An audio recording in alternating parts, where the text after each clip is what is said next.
ating ng droga, ng biktima ng EJK dito.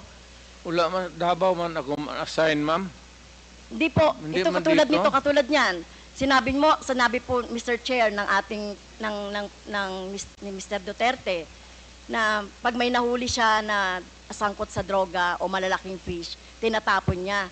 So ganun na po ba ka-cheap or wala kayong pagpapahalaga sa buhay ng tao? Kaya sa panahon ninyo ng war on drugs, no wonder 30,000 or less ang namatay sa panahon ninyo. Sa halip na gawin ninyo ay i-rehabilitate, bigyan ng trabaho, pero ang ginawa ninyo sa mga pulis, utusang patayin ang mga biktima ng droga.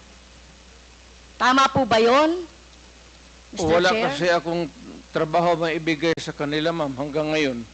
It remains to be